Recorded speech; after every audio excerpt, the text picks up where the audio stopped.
విశాఖ ఉత్తర నియోజకవర్గం నుంచి జేడీ లక్ష్మీనారాయణ ఎన్నికల ప్రచారం జోరుగా కొనసాగిస్తున్నారు. విశాఖలో మత్తు పదార్థాలకు యువత అలవాటు పడుతున్నారని, మత్తు పదార్థాలను వెంటనే అరికట్టే విధంగా చర్యలు తీసుకుంటానని ఓటర్లకు హామీ ఇస్తున్నారు.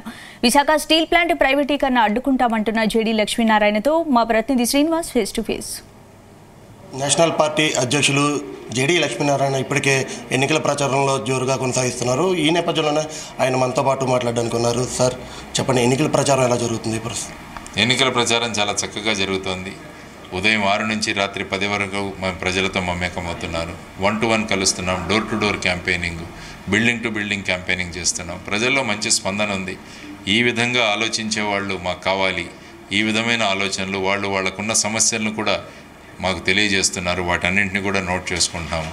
సో ఈ విధంగా ప్రజల యొక్క సమస్యలు తెలుసుకొని దానికి పరిష్కారాలు చూసేటట్టు నిజమైన ప్రజాస్వామ్యం అంటే ఎలా ఉంటుంది, ఒక ఎమ్మెల్యే ఏం చేయగలడు, ఒక ప్రజల ఓటు హక్కును ఎలా వినియోగించుకోవాలి, వీటన్నిటి గురించి కూడా మేము ప్రజలను చైతన్యవంతం చేస్తూ ముందుకు వెళుతున్నాం.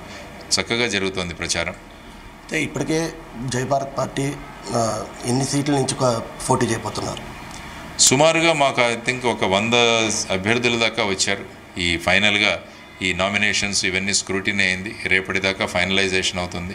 మినిమం ఐ థింక్ 100 టచ్ అవుతాం అనుకుంటాను నేను. సుమారుగా ఒక 15, ఈవెన్ తెలంగాణలో ఒక 7 లోక్సభ స్థానాలు కూడా మేము పోటీ చేస్తున్నాం.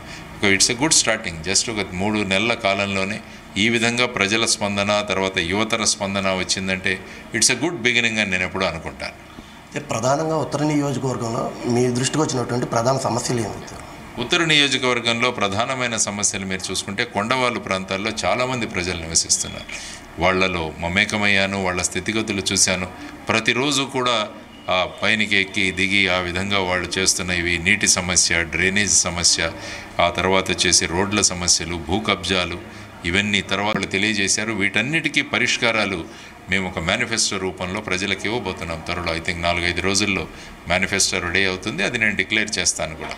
సో ఆ విధంగా వాళ్ళ జీవితాలు బాగుండాలని, ముఖ్యంగా యువతరం చాలామంది ఉద్యోగాలకు రావట్లేదు వాళ్ళకి. కాబట్టి ఆ విధమైన స్కిల్ డెవలప్మెంట్ సెంటర్స్ ఎలా డెవలప్ చేయాలి, కల్చరల్ సెంటర్ ఏ విధంగా ఉండాలి, నాలెడ్జ్ హబ్స్ ఏ విధంగా ఉండాలన్నది కూడా ప్లాన్ చేసిండు.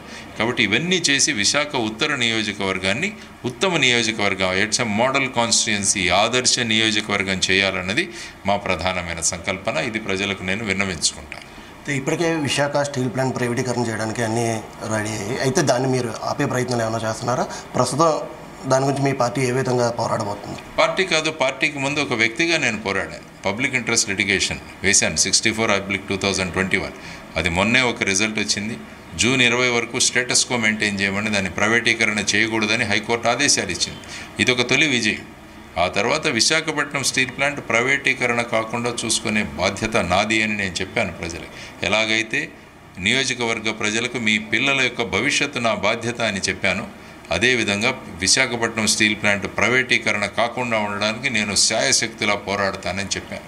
సో ఆ విధంగా, ఎందుకంటే ఇప్పుడు ఫర్ ఎగ్జాంపుల్ కేంద్రంలో ఉన్న ప్రభుత్వం ఉన్న ఎమ్మెల్యేలు దీని గురించి మాట్లాడలేరు, ప్రత్యేక హోదా గురించి మాట్లాడలేరు, విభజన హామీల గురించి మాట్లాడలేరు, దేని గురించి వాళ్ళు మాట్లాడారు. ఎందుకంటే పార్టీతో ముడిపడి ఉన్నారు. కాబట్టి ఒక ఇండిపెండెంట్ వాయిస్ అన్నది అసెంబ్లీలో నిలబడాలన్నది చాలా ముఖ్యమైన విషయం. అందుకనే ప్రజలకు మేము చెప్తున్నాం, మీ గొంతుకలు, మీ గళాలను వినిపించే కొంతమంది వ్యక్తులు అసెంబ్లీలో కావాలి, పార్లమెంట్లో కావాలని. అది జై భారత్ నేషనల్ పార్టీ ఖచ్చితంగా తీరుస్తుందని వాళ్ళకి తెలియజేస్తున్నాం. మేము మీ జై భారత్ నేషనల్ పార్టీ మేనిఫెస్టో ఎలా ఉండబోతుంది? ప్రజలకు మీరు ఇచ్చే హామీలు ఏంటి? మేనిఫెస్టో ఎప్పుడో రిలీజ్ చేశాం మేము. ఈ రాష్ట్రంలో ఫస్ట్ మేనిఫెస్టో రిలీజ్ చేసింది జై భారత్ నేషనల్ పార్టీ. మిగతా వాళ్ళంతా ఎవరితో పొత్తు పెట్టుకోవాలి, ఎవరితో పొత్తు ఉండకూడదు, ఈ విధంగా పోటీ పడుతున్న సందర్భంలో first party to release a manifesto is జై భారత్. రైతుల దగ్గర నుంచి సర్వసాధారణ వ్యక్తులు, తర్వాత అందరినీ కూడా సమీకరించి ఒక బ్రహ్మాండమైన మేనిఫెస్టో మేము తయారు చేశాం. ఇటువంటి మేనిఫెస్టో మీకు ఎక్కడా కూడా సంపద సృష్టిస్తూ, ఉపాధి కల్పిస్తూ, రాష్ట్రాన్ని సంక్షేమ మార్గంలో నడిపించేది జై భారత్ నేషనల్ పార్టీ. కొంతమంది నుంచి ప్రాణహాని ఉంది అంటూ కూడా మీరు సిపిని కలవడం జరిగింది. ఏంటి, ఇంతకుముందు ఏమైనా అటాక్ జరిగిందా, లేకపోతే మీకు ఇంటెలిజెన్స్ ఇచ్చినటువంటి సమాచారం అయి ఉండొచ్చు? నాకు ఇంటెలిజెన్స్ ఇవ్వలేదు, నా ఇంటెలిజెన్స్లో వచ్చిన విషయం. కొంతమంది ఇక్కడ కొంత చిన్న క్లోజ్ డోర్ మీటింగ్ పెట్టి, అందులో మా బాస్ నేను సిబిఐలో ఉన్నప్పుడు ఈయన వాళ్ళకి ఈ విధంగా వాళ్ళకి ఒక అసౌకర్యం కలిగించాడు.